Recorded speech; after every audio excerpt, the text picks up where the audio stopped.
I don't understand the comments on the Typhoon missile system. We don't make any comments on their missile systems, and their missile systems are 1,000 times more powerful than what we have. Let's make a deal with China. Stop claiming our territory.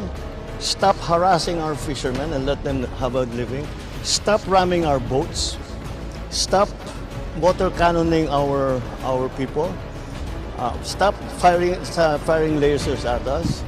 And stop your aggressive and coercive behavior, and I'll return the Typhoon missiles. Mga kabayan, dahil sa sobrang agresibo na ng China ngayon sa West Philippine Sea, at sa South China Sea, ang US ay may plano pang dagdagan ang kanilang missile systems dito sa Pilipinas. At ang kanilang ipapadala ay isang upgraded at cutting-edge na missile system. Pag sinabing cutting-edge na missile system, ito ay isang most advanced, innovative, at nasa highest level na uri ng technology. Ang systems na ito ay nakadesign para mangibabaw sa lahat ng uri ng weapons. Kaya ang speed ng kanyang missiles na gamit ay either isang hypersonic, or isang stealth, para hindi ma-detect ng air defense radars ng kalaban, at ang missile niya ay napaka-accurate, kung saan kaya nito umiwas at magbago ng daan, o kaya'y lumipad ng sobrang mababa para makaiwas sa radar detection, hanggang makarating sa kanyang target. Kaya ang success rate ng missile system na ito ay halos nasa 100%. Medyo suspense ito dahil hindi sinabi ng US kung anong uri ng missile system ang ipapadala nila. Basta mas high-tech sa missile system nila na nandito ngayon. Alam nyo naman na ang missile system nila na nandito sa Pilipinas ay ang kanilang mid-range capability or Typhoon missile system. Kung saan ginagamitan ito ng Standard Missile 6 or SM-6 at Tomahawk missile. Ang SM-6 missile ay isang 3-in-1 missile, kung saan pwede itong gamitin bilang anti-air warfare. Kaya nito dumpensa sa mga manned at unmanned aircraft, at mga cruise missiles. Pwede din ito gamitin bilang anti-surface warfare, tulad ng pag-target ng mga barko at mga land targets. Pwede din gamitin ang missile na ito pang target ng short at medium-range ballistic missile. Mayroong ding variant ito na Block 1B na nakadesign para lamang sa mga hypersonic threats na nasa himpapawid. Ang SM-6 ay may official range na umaabot ng 240 kilometers, at may operational estimate range na 460 kilometers.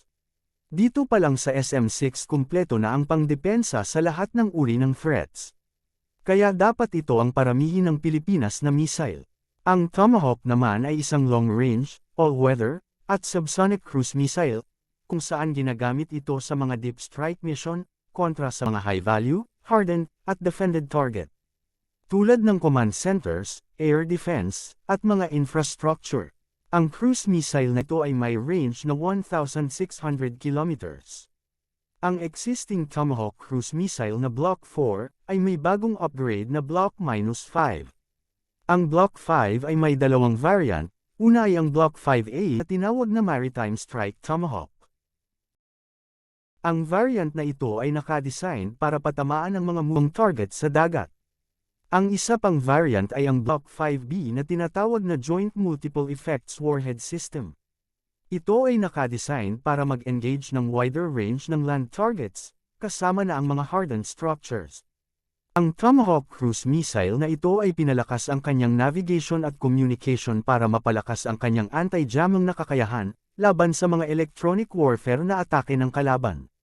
Ang isa pang missile system ng US na nasa Pilipinas ay ang kanilang NMESIS, or Navy Marine Expeditionary Ship Interdiction System.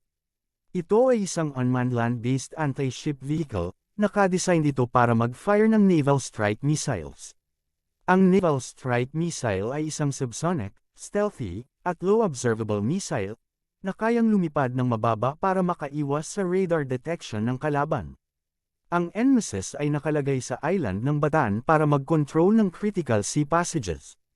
Ang mithiin ng pagdagdag ng US ng missile system sa Pilipinas, ay para mag-aalangan ng China na gumawa ng gulo sa West Philippine Sea, at sa South China Sea.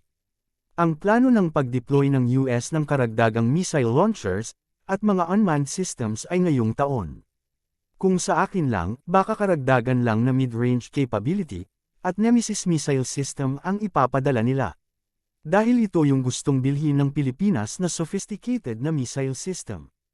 Kung natapos ng US ang pag-reduce ng size ng trailer ng mid-range capability, baka yun na ang ipapadala para madali na lang i-transport. Tapos mga upgraded version na ng Tomahawk ang ilalagay sa mga missile launcher. Pwede din nila ipadala ang kanilang bagong long-range hypersonic weapon na Dark Eagle, na may range na 3,500 kilometers. Ang missile system na ito ay nakadesign din para patamaan ang mga high-value, at mga target na nasa kaloob-looban ng enemy territory ng mabilisan. Malay natin baka ipadala din nila ito, para masubukan din ng US kung madali e-deploy ito sa Pilipinas. Pero kahit karagdagan lang na Typhoon at Nemesis, sapat na yan para depensahan ang teritoryo ng Pilipinas. Kaya abangan na lang natin. Yun lang mga kabayan, maraming salamat sa time ninyo.